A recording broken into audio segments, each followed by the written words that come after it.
नमस्कार मित्रांनो, माझं नाव गणेश अट्टल दारोड आहे. परमेश्वराची कृपा आहे आणि मगाशी ऐकत होतो हिस्ट्री. त्यावेळी लक्षात आलं की कराडला एक तासामोर स्थापन व्हायला ठाण्याच्या काही बांधवांचा हात होता. तर मी कृतज्ञता व्यक्त करतो ठाण्यामध्ये ज्यांनी याची स्थापना केली, कारण त्यांच्यामुळे आज मी तुमच्यासमोर उभा आहे. मित्रांनो, खरंच मित्रांनो, परमेश्वराची कृपा आहे.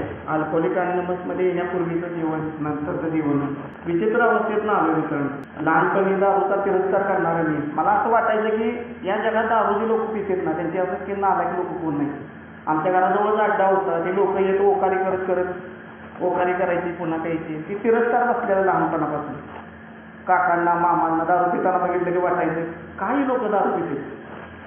आणि चांगल्या कुटुंबात वाढलो मित्रांनो. सुशिक्षित कुटुंब, सरकारी नोकरदार घरातले, आईवडील चांगले भेटले. आणि एक विनंती करतो मित्रांनो, हिंदी आधीमध्ये बोलेल, कारण सातारी भाषा तुम्हाला 40 मिनिटं ऐकावी लागेल, कारण ती हृदयाची भाषा असेल असं मला वाटते. तर मित्रांनो, घरामध्ये तिरस्कार करणारी सगळी लोक दारू नाव काढलं की तिरस्कार करायची. असाच प्रवास चालू होता. समाजसेवा चालू झाली. म्हणजे गावामध्ये रक्तदान शिबिरं घेणं, गावामधून कपडे गोळा करून अनाथ आश्रमाला पाठवणं, 51 घरात तुकाराम गाथा वाचणं, त्या सगळ्या गोष्टी मित्रांनो मी करायचो. गावातली लोक म्हणायची मैत्री केली तर गणेश बरकर एवढं चांगलं पोरग आहे. तोपर्यंत आयुष्यात कधी दारूवाली नव्हती आणि दारूची चव पण माहीत नव्हती. दारूचा तिरस्कार डोक्यात होता. एक दिवस असंच कुतूहलापोटी एक मित्र वरातीमध्ये दारू पिताना पाहिला आणि मनात एक विचार येऊन गेला. अरे, त्याला म्हटलं, तुम्हाला का घरातली काही म्हणत नाहीत का दारू पिल्यावर? नाही म्हटलं, मला काही म्हणत नाही. आणि म्हटलं, मी दारू थोडीच पितोय, मी बिअर पितोय, बिअर बायका पण पिते. आणि मित्रांनो, कुठेतरी आकर्षण झालेलं की याला दारू पिताना मला पण वाटायचं मग दारू नाही तर प्यायला काय अर्थ आहे. त्या दिवशी त्याला बोललो, त्या दिवशी तो प्रसंग आला नाही. दुसऱ्या दिवशी नेमकं त्या एका कार्यक्रमानिमित्त आम्ही निघालेलो. त्या दिवशी बारवर बसण्याचा प्रसंग आला. तो सोबत होता. तो म्हटला, आज घेऊन बघ एक पॅक. मित्रांनो, एक पॅक घेतला, पण मी एका भिंतीत होतो. माझ्या कुटुंबात समजलं तर काय होईल. आणि तो दिवस तसाच गेला. आणि दुसऱ्या दिवशी सकाळी मला छान वाटलं. म्हणजे एक वेगळ्या विश्वात गेलो की खरंच बिअर म्हणजे दारू नाही. त्याच्यानंतर 2 वर्ष काही दारूकडे पुन्हा वळलो नाही.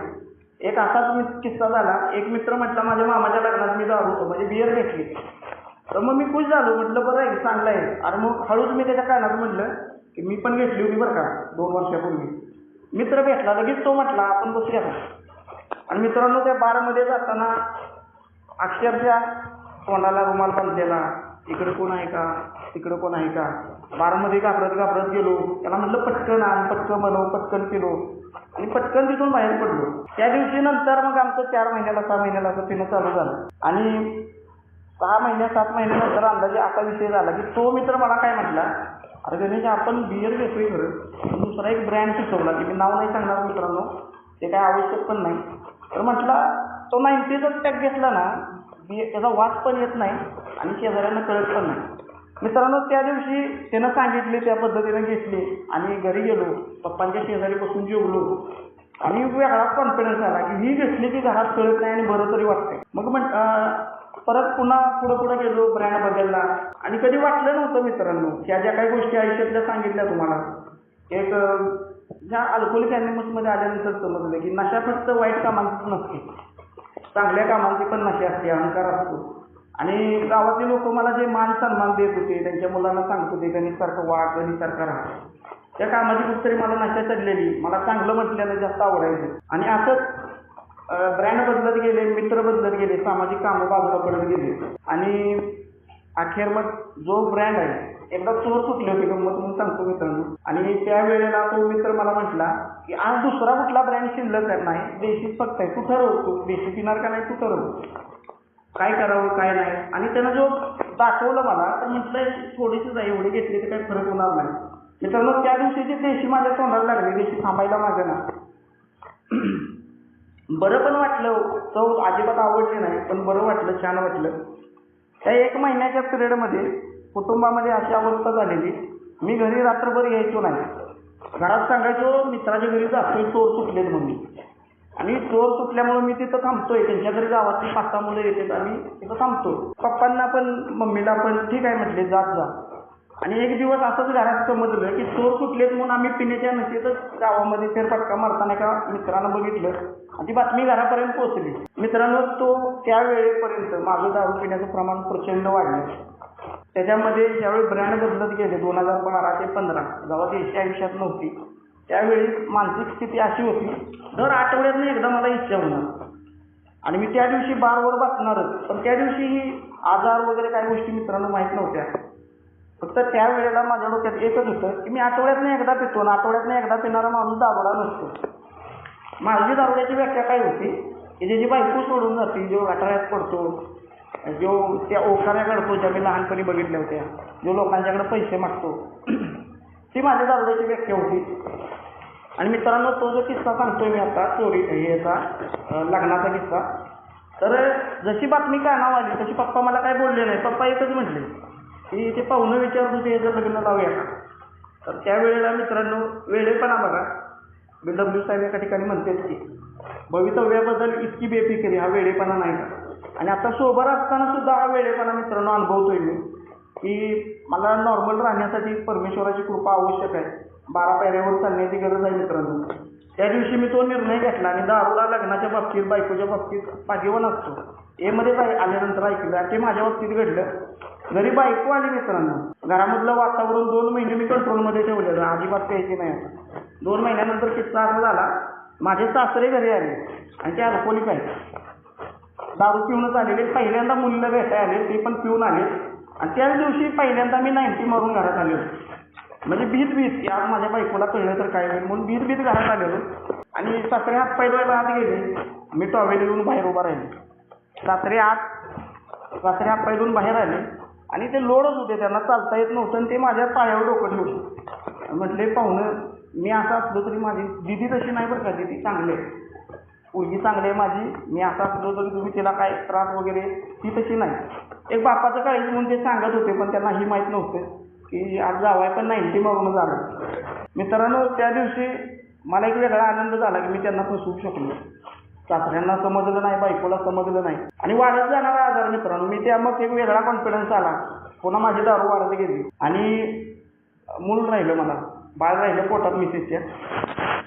मित्रांनो, या आजारानं मला इतकं जबरदस्त फटके दिले की मिसेसच्या पोटात बाळ असताना तिला घेऊन जायचो मी चेकअपसाठी दर महिन्याला. आणि चेकअपला गेल्यानंतर तिला 6 वाजता सोडायचो मी त्या दवाखान्यावर.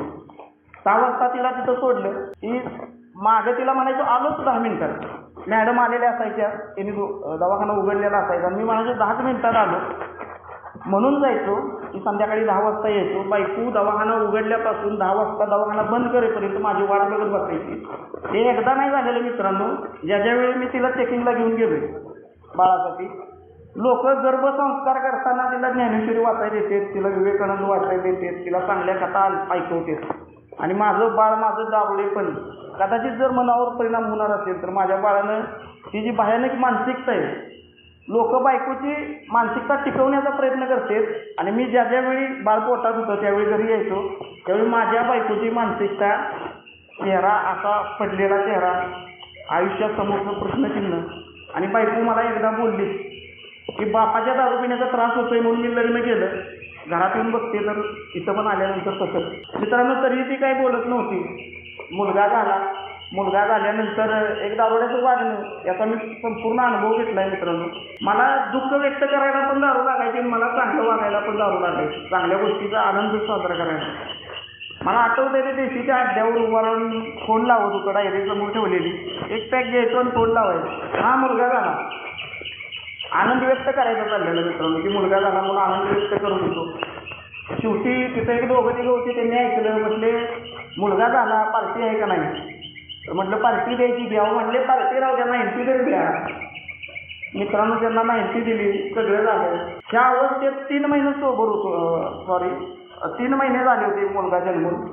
मग माझ्यामध्ये एक किडा जागा झाला की आता जॉब केला पाहिजे, की आता लोक मला विचारणार, आता तुझी जबाबदारी वाढली. म्हणून मित्रांनो, मी बाहेरगावी जॉबला गेलो. तिथं गेलो, ती जॉबचं स्वरूप बघितलं, जॉबचं स्वरूप आवडलं नाही. माझा पिण्याचा कालावधी असा आहे मित्रांनो, ज्यावेळी डोक्यात माझ्या मी अस्वस्थ असेल, कुठल्या भीतीत असेल, त्यावेळी त्या भीतीतनं मुक्त होण्यासाठी, ते दुःख हलके होण्यासाठी मला दारूचाच आधार घ्यावा लागत होता. आज देवाची कृपा आहे की अल्कोहोलिक अनोनिमस सारखी संस्था भेटली आणि मी पुन्हा दारूकडे का वळतो. स्पॉन्सर घेतला, त्याच्यानंतर 12 पायऱ्या आणि त्याच्यानंतर जे काही माझ्यामध्ये आयडेंटिफिकेशन मला मिळालं की मी पुन्हा दारूकडे का वळतो, त्याच्यामागचं कारण काय आहे आणि ती तपासली मित्रांनो. तर त्यापैकी ते एक दुःख हलकं करण्याची हा भावना माझ्यामध्ये जागृत व्हायची आणि मी पुन्हा दारूकडे ओढला जायचो. माझी त्यावेळी कागदपत्र हरवली आणि अल्कोहोलिक अनोनिमसमधलं अजून एक वाक्य सांगतो मित्रांनो की जे गमवलंय ना ते तुमच्या आयुष्यात तुम्हाला मिळालेलं पण समजत नाही. म्हणजे जी आपण स्वातंत्र्य गमावले तर स्वातंत्र्य आलेलं कळत नाही. तसंच मित्रांनो एक आवर्जून गोष्ट सांगेन, आत्ताच नुसतं माझ्याबरोबर घडले की 8 वर्षापूर्वी हरवलेले डॉक्युमेंट, ज्या गोष्टीसाठी मी रडलेलो, पिल्यानंतर ते पिल्यामुळं माझ्याकडे डॉक्युमेंट गेले आणि मी रडत होतो की माझी डॉक्युमेंट गेली. त्यानंतर 8 वर्षानंतर आज माझी ती डॉक्युमेंट मी डुप्लिकेट काढून आणले. ते केवळ आणि केवळ अल्कोहोलिक अनोनिमसमध्ये आल्यानंतर तिथल्या बांधवांची शेअरिंग ऐकल्यानंतर हे माझ्याबरोबर शक्य झालं मित्रांनो. कुटुंबामधली तर इतकी वाईट अवस्था होती मित्रांनो. जशी दारू वाढली 2015 साली, बायकोला समजलं आणि एकदा बायकोला समजलं की भीती मोडली की माझी बेभान दारू चालू झाली. 2015 नंतर मी खराखुरामध्ये मी बनलो. वाटेल त्या थराला जाऊन दारू पिणं, मी त्यासाठी भयानक गोष्टी केल्यात मित्रांनो. वाटेल त्या थराला जाऊन दारू पिणं म्हणजे काय, त्यावेळी मी कौटुंबिक स्वास्थ्य बघितलं नाही, मानसिक स्वास्थ्य बघितलं नाही, लोकांशी रिलेशन कसे बघितले नाही. मला फक्त आणि फक्त माझी दारू आणि मी हीच प्रिय होतं मित्रांनो. प्रचंड खोटं बोलायचं आणि म्हणतात ना आध्यात्मिक उन्नती वगैरे या गोष्टी इथं आल्यानंतर समजल्या. पण दारूसाठी वाटेल ते मित्रांनो. आमची आजी वारून 1 वर्ष झालं होतं आणि ज्यावेळी मला दारूची इच्छा झाली, रात्रीच्या 3 वाजता एका घराचा दरवाजा मी वाजवला, ओळखीचे होते आणि ते म्हटले काय रे, रात्रीच्या 3 वाजता रानामध्ये शेतात घर आहे. ते म्हटले का आलाय. ते घाबरलेली अवस्था, त्यांच्या बायका, त्यांची मुलं. म्हटलं काय नाही, जरा बाजूला येता का. म्हटले काय सांग की काय. म्हटलं आजी वारल्या आणि 100 रुपये पाहिजे होते, मला तिकडं जायचं आहे आजीकडे. मित्रांनो 1 वर्षापूर्वी वारलेल्या आजीला परत मी मारली आणि दुसऱ्या दिवशी किस्सा असा झाला, बंधू आमचा निघालेला ड्युटीला, त्याच व्यक्तीनं बघितलं आणि त्यांनी हाक मारली, सर 1 मिनिट इकडे येता का, आजीचं कशामुळे झालं. बंधू म्हटले नाही काय नाही झालेलं. कुठं काय, आजी आमची वारून 1 वर्ष झाले, तुम्हाला कोण बोललं. तर ते म्हटले असं असं. तर भाऊ म्हटला त्याच्या नादाला लागू नका, तो आता ड्रिंक करायला लागलं. मित्रांनो जे गाव मला म्हणत होतं की मित्र असावा तर गणेशसारखा, त्याच गावच्या फाट्यावर उभं राहून 100 रुपये, 200 रुपये, 300 रुपये, सुरुवातीला 1000 वर होते अमाऊंट, हळूहळू कमी करत आणली. ते 100 रुपये 200 रुपये असं मागायला लागलो. रस्त्यावर उभं राहायला लागलो. घरी कोण जायची लोक, अहो गणेश आहे का, 100 रुपये घेतले. घरातली म्हणायची अहो आमच्याचा विचार सोडला. परत मी ज्यावेळी मित्रांनो माझा पॅटर्न बिंज होता, ज्यावेळी मी 8 दिवस दारू पिऊन घरात बसायचो, घरी कोण पैसे मागायला आले मग मी म्हणायची लाज वाटते का, दारू प्यासाठी पैसे मागतोय, भीक मागतोय लोकांच्याकडे. मी म्हणायचं अगं मी भीक नाही मागत, मी त्यांच्याकडनं मदत मागतोय, उष्ण घेतोय, त्यांना परत आलं की मी परत देणार आहे. ह्या गोष्टी मी माझ्या पिण्याचंच समर्थन मी ह्या लेवलला जाऊन करायचो. आणि मित्रांनो मी हा डिनायल पार्टमध्ये होतो की मी दारुडा नाही, कारण दारुड्याची व्याख्याच मला कळत नव्हती. 8-8 दिवस मी घराच्या बाहेर राहायचे. चेहरा जर म्हणाल तर चेहरा फुगलेला असायचा. घरी ज्या वेळी जायचो, मुलगा छोटा होता, 2-2.5 वर्षाचा मित्रांनो, आजही आठवते, त्या आठवणी आता ताजे होते.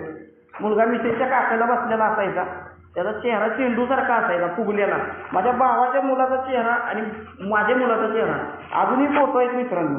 ते फोटो बघितल्यावरच जाणीव होती की माझ्या मुलाचा चेहरा त्या काळात असा ओस पडल्यासारखा फुगलेला होता आणि त्या भावाच्या मुलाचा चेहरा हसरा आणि प्रसन्न होता. घरामध्ये असणारे महत्त्वाच्या गोष्टी, कार्यक्रम मला कोणाचंही देणं घेणं नव्हतं. मला फक्त दारू पिणे एवढाच कार्यक्रम. ज्या काही सामाजिक कामं करत होतो त्यातनं बाजूला झालो होतो. ॲटोमॅटिक जसं दारू सुरू झाली तसे मी त्यातनं बाजूला होत गेलो. आणि मित्रांनो माझी संगत त्याच टाईपमध्ये झाली. दारू सोडण्यासाठी मित्रांनो मी काही उपाय केले नव्हते का, भरपूर उपाय केले. त्यामधला एक स्वेच्छा म्हणजे स्वतःचा एक केलेला उपाय सांगतो, स्वतःच्या इच्छाशक्तीवर सोडण्याचा केलेला प्रयत्न. मी घरामध्ये म्हटलं, मी 51 घरात तुकाराम गाथा वाचल्या. पप्पांना म्हटलं तुम्हाला माहीत आहे ना, म्हटलं मी उद्या माळ घालणार आहे. तर म्हटले वा चांगली गोष्ट आहे, काय करू मग, काय पाहिजे तुला. म्हटलं आजच्या दिवस फक्त दारू प्यायला पैसे द्या, उद्या मी 100% माळ घालणार. ह्या गोष्टीनं माझ्या वडिलांचं माझ्या आईचं भांडण झालं. आई शेजाऱ्याच्यात जाऊन बसली, ती घरीच येणं झाल्या. तर पप्पा बोलवायला गेले आणि त्यांना ती आरोतुरो माझ्या आयुष्यात पहिल्यांदा मी पप्पांना तिने आरोतुरो केलेलं बघितलं. त्याला लाज वाटते का पोराला 10 रुपयाला पैसे देतोय, तिनं अशी किल्ली टाकली. तरी सुद्धा मित्रांनो मला काही एक वाटलं नाही आणि पप्पांना म्हटलं लगेच आलो जाऊन. पप्पा म्हटले नाही तुला दारू देणार पण तू घरात बसून प्यायची. तर म्हटलं ठीक आहे चला.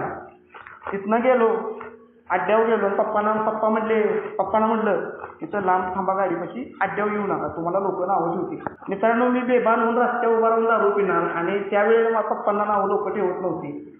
त्यावेळी मी माझं समर्थन करत होतो आणि ज्या वेळेला पप्पा त्या गाडीपाशी उभा राहतील अड्ड्याजवळ त्यावेळी मात्र लोक त्यांना नावं ठेवतील ही भावना डोक्यात होती.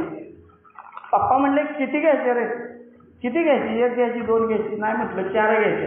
पप्पाने असं चेहऱ्याकडे बघितले म्हटले मारणार आहेस का काय, आम्ही पण पिलोय की.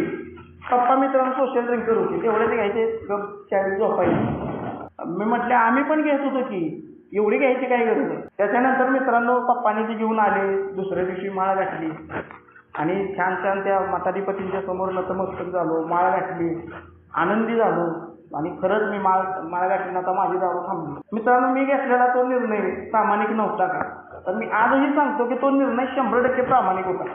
कारण अल्कोहोलिक अनोनिमसमध्ये आल्यानंतर मला समजले दारू थांबणं हा माझा प्रॉब्लेमच नाही, थांबलेली दारू पुन्हा काय सुरू होत्या हा माझा प्रॉब्लेम आहे.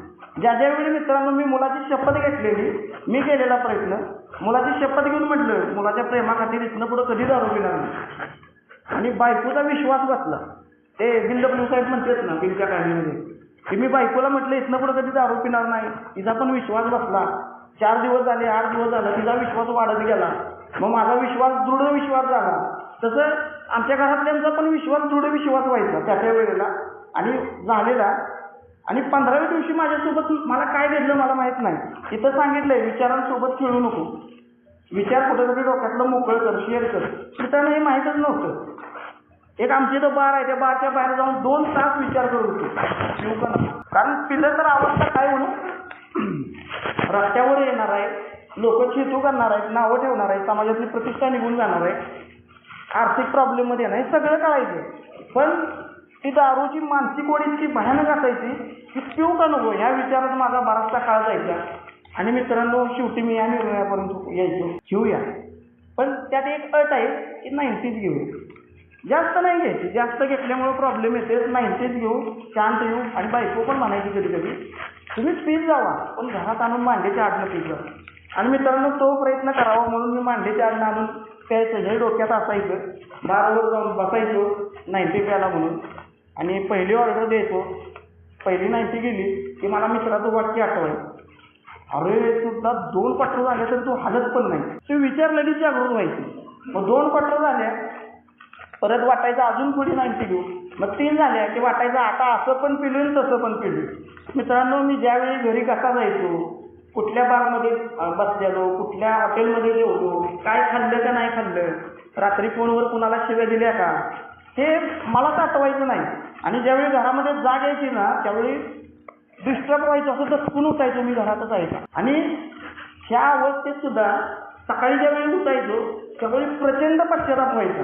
खरं तर दुनिया शेजारी घरातले लोक म्हणायचे नालायक आहे, पुन्हा पुन्हा दारू पितंय, त्याला अक्कल नाही, आयुष्याचं महत्त्व नाही याला. आणि मित्रांनो त्यावेळी माझ्या डोक्यात सायकल चालू व्हायची, नाही मी जे काल चुकीचं वागलोय ना ते मला करायला नको होतं. पण मित्रांनो घरामध्ये बायको आली, भाव आला, वडील आले, मला त्यांच्या डोळ्यात डोळं घालून बोलायची इच्छाच नाही व्हायची. मग मी डिप्रेशनमध्ये जायचो. ते काल केलं ते परत कधीच करायचं. पण मित्रांनो त्या वातावरणात ते जे म्हणतात का नाही, म्हणजे बिग बुकमध्ये एक वाक्य आहे की मला माझं जीवन वास्तवापासून पलायन करायला लागलो आणि माझं जीवन मला कधीच सुरळीत चालवता आलं नाही. मी काल चुकीचं वागलोय तर मी आज माझ्या डोक्यात येणारे विचार पश्चातापाचा आहे. मला त्या गोष्टीचं दुःख होतं. पण मित्रांनो मी जी आधी गोष्ट सांगितली ना, माझं दुःख हलकं करणारी एकच गोष्ट या पृथ्वी तलावर आहे, ती म्हणजे दारू. ती घेतलं की मी कसलंही दुःख असू दे मी नॉर्मल बनून जातो. मित्रांनो मग थोड्या वेळाने विचार यायचा की आज नाही प्यायची. परत जशा 4 वाजायच्या तशी घंटी चालू व्हायची आणि विचार करायचा की काल जी शेवटची 90 किलो ना त्याच्यामुळे गोळ झाला आणि ती बार आहे किंवा तेव्हा अड्डा आहे ना तिथं डुप्लिकेट माल. तिथं नाही प्यायचे आता, आपण दुसऱ्या ठिकाणी प्यायचे, देशी नाही प्यायचे आता, इंग्लिश प्यायचे. ह्या सगळ्या गोष्टी मित्रांनो डोक्यामध्ये थैमान असायचं. त्या गोष्टी थांबवण्यासाठी मी केलेला वैयक्तिक प्रयत्न म्हणजे मी पहिली गोष्ट केली माळ घातली, दुसरी गोष्ट केली मुलाची शपथ खाल्ली. आता तिसरी गोष्ट माझ्या कुटुंबाने केलेली सांगतो मित्रांनो. कुटुंबानं मला व्यसनमुक्ती केंद्रात टाकलं. असा कुठंतरी त्यांना मेसेज भेटला की आमच्या व्यसनमुक्ती केंद्रात जाऊन आल्यानंतर आज व्यवस्थित आहे. मित्रांनो तुम्हाला पटणार नाही, युद्धाला जाताना जसं सैनिकांनी ओवाळलं जातं, ऑप्शन केलं जातं, तसं मला सुद्धा रियाबमध्ये जाताना घरातल्या ओवाळलेलं, असा टिळा लावलेला. जसं काही तिथं जाऊन वॉशिंग मशीनमध्ये कपडे टाकले होते 2 बाहेर येतात का नाही, तसं मी आता शुद्ध होऊनच बाहेर येणार आहे तिथनं. आणि मित्रांनो रियाबमध्ये गेलो, 15 दिवस सोबत राहिलो आणि निर्णय घेतला इथनं पुढं कधी प्यायची नाही. मग पप्पांना पत्र लिहायला घेतलं. तिथं ऐकायला पण तसंच किस्सं भेटायचं की पत्र लिहा, माफी मागा. मग तिथून पत्र लिहिलं. बायकोला 2 लिहिली, बायको माहेरात होती. बायकोला त्या पत्रात म्हटलं की आजपर्यंत तुला जो काय माझ्यामुळे मानसिक त्रास झाला त्यासाठी माफ कर. आजपासून मी व्यसनमुक्त जीवनाला सुरुवात केली आहे. इथून पुढं तुला माझ्यामुळं माझ्या दारूचा काही एक त्रास होणार नाही. आणि त्याच्यामुळे इतर काही गोष्टी होत्या त्या सांगायलाच नको, कारण ती पत्र माहेरनं तिनं घरी येताना सोबत आणली होती. आणि मी जवळजवळ प्यायचं तेव्हा ती मला वाचून दाखवायची. मुलाला म्हणायची बघ पप्पाने किती छान लिहिली. मुलगा लहान होता, त्याला काही कळायचं नाही. आणि विशेष म्हणजे मित्रांनो ती पत्र अजून आहे तशी आहेत, पण ते वाचलं ना मी किती वेळा माणूस आहे, मूर्ख माणूस आहे हे मित्रांनो लक्षात येतं. रियाबमध्ये मित्रांनो एकदा नाही गेलो मी, 5 वेळा गेलो. सुरुवातीला 1 महिना, नंतर 21 दिवस 3 वेळा, शेवटी एकदा गेलो त्यावेळी सलग 3 महिने गेलो. आणि शेवटचे 3 महिने राहिल्यानंतर घरातल्यांना पक्का विश्वास बसलेला की आता आल्यानंतर पिणार नाही. पण कॉन्सिलर सांगत होते लय तुमचं पोरगं आहे ना भयानक, म्हणजे इन्व्हॉल्व होते, सगळ्या गोष्टी करते. आणि त्यानं आता मी तिथं 12 पायऱ्या पण वाचलेल्या. आणि मी कुणाकुणाचं नुकसान, वडिलांना पत्र लिहिलेलं, ते पत्र लिहिताना रडलेलं मित्रांनो. परत घरी आलो आणि गंमत अशी झाली, पप्पांना सांगलीला एक ऑपरेशन होतं पप्पांना. आणि पप्पा म्हणले गणूचं माझ्यावर लय प्रेम आहे, लय जीवाला जीव. मी लय प्रेम आहे मित्रांनो. बिग बुक सांगतं भावना आणि हळवळा आणि भावनी हे ओळखीचं मिळाले मित्रांनो. माझा स्वभाव कसा आहे म्हणून आभार आहे सगळ्या अल्कोहोलिक फॅमिलीमध्ये.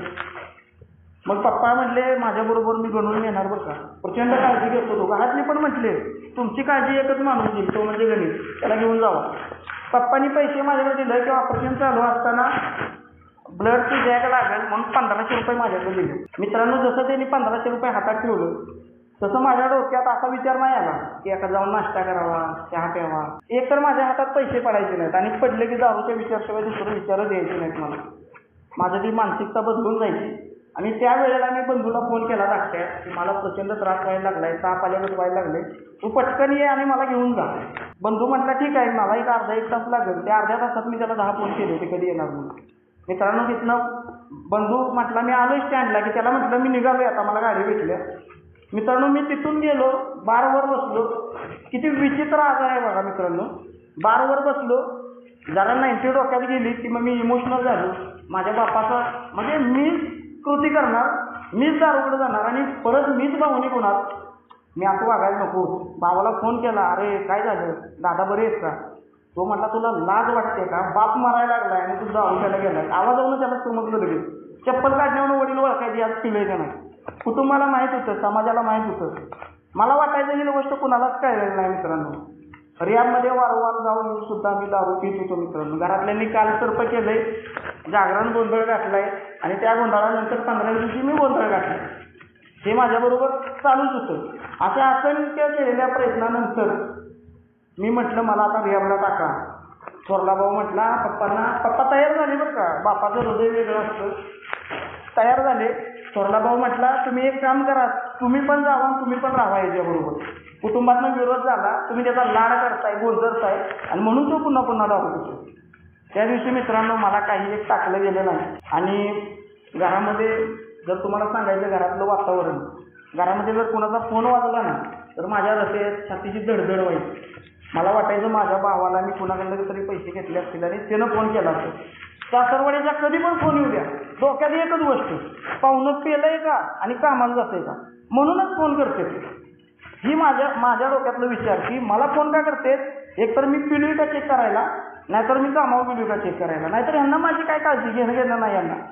कारण अल्कोहोलिक ॲनिमल्समध्ये आल्यानंतर झालेल्या चुकांची मी ज्यावेळी माफी मागितली त्यावेळी मित्रांनो माझ्या लक्षात आलं की मी माफी मागितल्या सासूबाई मला म्हटल्या जाऊ देऊ पाहुणं आमचं पण काहीतरी चुकलं असेल.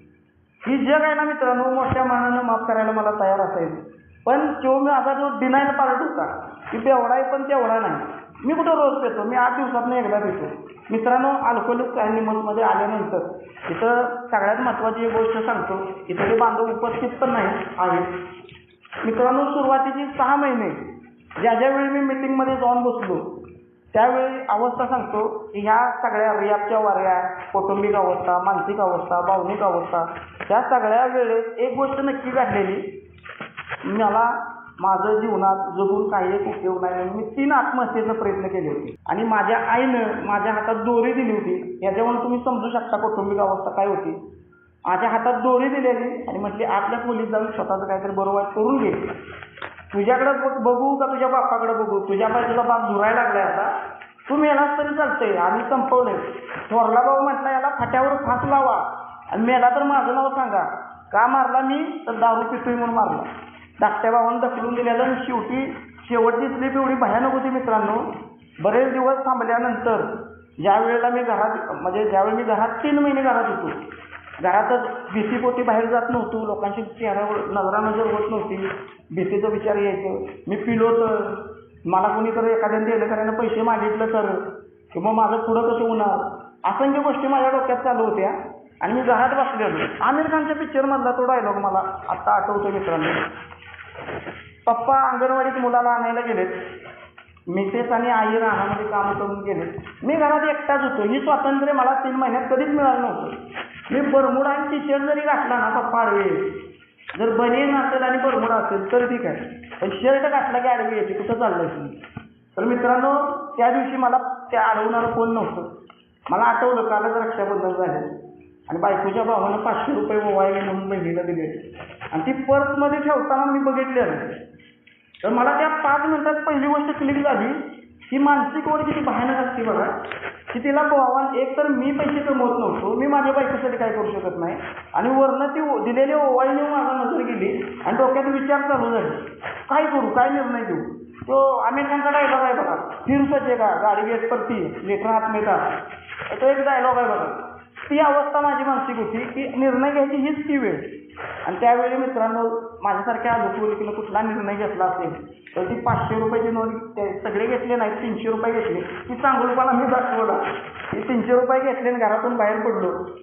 मित्रांनो खरं सांगू का, अल्कोहोलिक ॲनिमल्समध्ये आल्यानंतर एक परमेश्वर नावाची संकल्पना आहे, वारंवार तो जाणीव करून देत असतो. त्या दिवशी सुद्धा त्यानं ती जाणीव करून दिली. माझ्या हृदयातली धडधड हृदय धडधड मला जाणवत होती मी काहीतरी चुकीचं वागतोय, पण ती ओढ एवढी भयानक होती की नाही परत बघू काय होईल ते होईल. मित्रांनो घरातनं बाहेर पडलो आणि ज्या अड्ड्यावर निघालेल्या समोरून आलेली व्यक्ती माझ्या देखत उलटी पडली माणूस, तिच्या इथं रक्त आलं आणि ती अनधिकृत अड्डा होता. माझ्या डोक्यात विचार यायला पाहिजे होता आला की इथं आता पोलीस येतील, माणूस पडलाय, रक्त आलंय, इथं आता छाप पण पडेल. विचाराला नाही मग इथं नाही पैसे, अड्डा बदलू, पण विचार नाही बदलला. अड्डा बदलला, त्या अड्ड्यावर गेलो, एक क्वार्टर लावली की डोक्यात विचाराला आता कोण पण असू दे, पोलीस उद्या नाही तर कोण, तिथंच जाऊन पैसे. तिथं जाऊन बसलो, तिथं जाऊन दारू पिलो आणि तो शेवटची स्लिप जी मित्रांनो 2019 साली माझ्या आयुष्यातली झाली. माझ्यासाठी केलेल्या कुटुंबानं अनेक यशस्वी प्रयत्न म्हणून त्याला मी स्वतः केलेले यशस्वी प्रयत्न. त्याच्यानंतर माझ्या कुटुंबाला माझा विषय सोडला. घरात आलो त्यावेळेला बायको माझ्याकडे बघून म्हटली त्याला जर घरात घेतला तर मी पोराला घेऊन कुठेतरी निघून जाईल. आता माहेरला नाही जाणार कारण 8 महिना आधी राहिली आहे, उमऱ्याच्या बाहेर नव्हती, कारण आजूबाजूची लोक विचारत होती पूर्वी इतके दिवस काय. माझं आई पण शेजाऱ्याच्याच बसायची यायची बंद झालेली. माझं वडील तर काय अल्कोहोलिक ते घरी नसतेच जास्त. त्यांची तिकडं मानसिकता बिघडलेली, माझी इकडं मानसिकता बिघडलेली. काय करावं मित्रांनो सुचत नव्हतं. अशामध्ये मी एक जॉब बघितला. जॉब कुठं बघणार, विश्वास नाही लोकांचा, म्हणून वॉचमनचा जॉब बघितला. वॉचमन तिथं जॉईन झालो. काम असं बघितलं मित्रांनो, सकाळी 6 वाजता मी घरातनं बाहेर पडेल आणि संध्याकाळी 6 वाजता येईल. उजडायच्या आत बाहेर पडायचं आणि मावळल्यानंतर घरी यायचं. मित्रांनो पिण्याच्या काळात मला दिवस हवासा वाटायचा आणि न पिण्याच्या काळात रात्र हव्याविषयी वाटतं. म्हणजे पिण्याच्या काळात दिवस वाटायचं कधी उजडत आणि न पिण्याच्या काळात वाटायचं रात्र कधी होईल. कारण पिण्याच्या काळात मला ती सकाळचं ऑब्सेशन आहे, उद्याची मजा आहे ती अनुभवायची असायची. आणि न पिण्याच्या काळात मित्रांनो खरंच सांगतो, ही जी भीती मी अनुभवली आहे. सकाळच्या गाड्यांचा आवाज चालू झालं की मला असं वाटायचं की जगण्यात काय अर्थ नाही. आणि ज्या शेजारनं गाडी आली ना, तर असं कानावर आवाज पडला गाडी आली की नेमकं असं व्हायचं, कोणीतरी असं गणेश आहे का म्हणून विचारायचं. कोणतरी बोलत असलं तर मला वाटायचं माझ्याबद्दलच बोलते. बंबाला जाळ घालून पाणी जरी आणायला जायचं म्हटलं बाहेर, तर असं वाटायचं या सगळ्या नजरा माझ्याकडे बघते. आधी दारू पिले का. घरी रात्री उशिरा आलो मी ज्यावेळी काम सुरू केलं, तर मला लोक विचारायचे काय गणेश कसा आहेस. मला वाटायचं ती काळजीपोटी विचारते. ज्यावेळी बांधवांशी बोललो त्यावेळी कळलं त्यांना माझी काळजी नव्हती, चेक करत होते आज गाडी व्यवस्थित आहे का, पिले का नाही पिलेलं. मित्रांनो अशा त्या अवस्थेत मी काम सुरू केलं. कोरोना यायच्या अगोदर मी काम जॉईन केलेलं, तरी सुद्धा मी मास्क लावायचो, टोपी घालायचो, माझा चेहरा कुणालाही दिसू नये म्हणून. आणि त्या कामावर जायचो. आणि भीती असायची की कामाला लोकांना कळलं तर मी अशी दारू पिले, लोकांच्याकडे उसने पैसे घेतले. आणि घरातल्यांना काळजी की ही घरी करायला गेलंय खरं, पण येताना पिऊन येणं म्हणजे बरं. कारण मित्रांनो ज्या वेळी करायला जायचो आणि मानसिक धक्का बसायचा, कोणाशी पटलं नाही किंवा कामही मला पटलेलं नाही, घरी येताना घरातली म्हणायची अरे तू पिलास का, ठीक आहे काम पटत नव्हतं तू सोडून घरी यायचो ना, त्याची काय गरज होती. आणि मित्रांनो परमेश्वराची माझ्यावर त्यावेळी कृपा झाली. त्याचं अजून एक मला बोलता बोलता आठवलं मित्रांनो, ती जी मी घरी आलो होतो ना, बायको म्हटली याला घरात घेतला तर मी घर सोडून निघून जाईल. त्याच वेळेला त्याच दिवशी माझी मानसिक आणि शारीरिक अवस्था एवढी भयानक होती मित्रांनो की माझं ओठ फाटलेलं, केस विस्कटलेले, हे कपडे आज दिसते तसे नव्हते. 8 दिवस तेच कपडे वापरलेले, बाहेर झोपायचो. आणि ह्या अशा अवस्थेत मित्रांनो पोटाचा प्रॉब्लेम झालेला, भूक लागली की कुठल्या तरी कार्यालयात जाऊन जेवायचो. लग्न हिंदू आहे का मुसलमान आहे प्रश्न नसायचा, एकच फक्त भात घ्यायचा ना आमटी घ्यायची, रस्सा वगैरे गुलाबजाम माळमुरखंड यांचा संबंध नसायचा मित्रांनो. आणि त्या अवस्थेत मित्रांनो अल्कोहोलिक ॲनिमल्समध्ये आलो. त्यावेळी मी प्रार्थना केलेली मित्रांनो. त्या 30 समोर होती, एकसारख्या उचक्या लागत होत्या, जगण्यात मजा नाही, जर दारू पिता पण येणार झाल्या तर दारूशिवाय जगता पण येणार झाले. त्या अवस्थेत मी प्रार्थना केली. आजही तीच प्रार्थना मी तुम्हाला सांगतोय, देवा तू कोण आहेस, कसा आहेस आणि कुठं आहेस मला माहीत नाही, पण यातनं मला बाहेर काढ. मनोमनी केलेली प्रार्थना होती मित्रांनो. त्याच्या 10-15 मिनिटानंतर माझ्या डोक्यात विचार आला की काय नाही घरी जायचं. त्या प्रार्थनेच्या आधी विचार यायचा घरी जाऊया म्हणून, पण भीती यायच्या. पण त्या प्रार्थनेनंतर 10-15 मिनिटात असा स्ट्रॉंग विचार आला काय होईल ते होईल, ते वाटेल त्या ठराला जाणं म्हणतेच ना, पर्याय नव्हता मित्रांनो. त्या दिवशी घरी गेलो, म्हणजे मी विनोदानं म्हणतो की मी दावणीला आलो. उधळणारं कोण कसं दावणीला येतं ना, मालकाने किती पण, तसं मी त्या दिवशी मित्रांनो दावणीला आलो. बरेच असं म्हणजे अजूनही संशयी लोक घेतात. एक मित्र म्हटला आता कशी पितोय तशीच पित जा, कधीतरी केव्हा तरी. मित्रांनो मी पूर्वी एका विचारानं पेज होतो. एक विचार तुम्हाला सांगतो. माझा एक मित्र आहे ना, 15 दिवसांनी एकदा पितो, 90च पितो आणि झोपतो. मी विचार करायचो ह्याच्यासारखीच मी पिणार इथनं पुढं. आणि त्या वारंवार ज्यावेळी मी प्यायला जायचो त्यावेळी त्या पिण्याच्या क्वांटिटीवर माझा ताबा राहायचं नाही. आणि असंख्य प्रयत्न करून सुद्धा दारूपासून कायम कमी दूर राहू शकायचो नाही. हा आजाराची हातबल मित्रांनो इथं आल्यानंतर समजली. माझे व्यक्तिगत संबंध तर खराबच झाले होते. लोक चितू करत होती. शेजारच्या मामाकडे गाडी मागायला गेलो बायकोसोबत, तो मामा म्हटला चालत जावा की हातात हात घेऊन बायकोचा, गाडी कशाला पाहिजे तुला. एक जण म्हटला चाकोरीत राहा बरं का, दुसरा म्हटला बाप आहे तोवर तुझं चांगला या. असे असंख्य हे मध्ये आल्यानंतर सुद्धा अविश्वासाचे किस्से घडले. 2 वर्ष सोबत असताना सुद्धा भावानं डोळ्यात बघितलं. असे मानसिक अनेक अडचणी आणि दडपणे असताना सुद्धा जीवनाचा आनंद आम्ही उपभोगीत आहोत. आणि त्यापैकी एक मित्रांनो मी आहे, याचा मला आनंद आहे. आणि इंटरग्रुपचे सगळ्या बांधवांचे मी आभार व्यक्त करतो, कृतज्ञता व्यक्त करतो मित्रांनो. खरं तर आजार हा विषय ज्या मला मित्रांनो माझी दारू थांबवलेला अल्कोहोलिक ॲनिमल्समध्ये आल्यानंतर जे आयडेंटिफिकेशन मिळालं, मी अशी दारू का पितो आणि वैद्यकीय मतामध्ये जे सांगितले सदा सर्व काळ दारूपासून दूर राहणे. आणि दुसरी एक गोष्ट बिगबुकनं सांगितल्या आध्यात्मिक सहाय्य घेणं. तर मित्रांनो मी स्वतःला ग्रेट समजायचो, मी कोणीतरी वेगळा आहे. आय कॅन मॅनेजमधून आज बाहेर आलो आणि तुमच्या सगळ्यांच्या संपर्कात आहे. 12 पायऱ्यांचा हा सुंदर कार्यक्रम त्याच्यावर चालण्याचा प्रयत्न करतो. स्पॉन्सरशी संपर्कात आहे. 10वी 11वी 12वी पायरी रोज घेतो. आणि मला तुम्ही लोकांनी मी आज मित्रांनो शिकवायला आलेलो, कारण या सेशननंतर बोलल्यानंतर मला आयडेंटिफिकेशन झालंय. पण ज्यावेळी मी अजून काही सेशन ऐकणार आहे त्यावेळी मला इथल्याच एका बांधवानं सांगितलं आणि ते इथं आधी उपस्थित आहेत सुरुवातीच्या 6 महिन्यात, की गणेश तू ज्या मीटिंगला जाशील तिथं पकडायला शिक. 10 जणातला एक शब्द, एक वाक्य पकडायला शिक. मित्रांनो, रिकव्हरीच्या मार्गामध्ये आहे आणि पकडण्याचा प्रयत्न करतोय. बोलण्याच्या ओघात एखादी गोष्ट माझ्याकडे ओझर झाली असेल तर माफ करा, आणि जे काही योग्य असेल ते तुमच्याकडून मिळालेलं आहे त्याबद्दल कृतज्ञता व्यक्त करतो. बोलण्याची संधी दिली, धन्यवाद.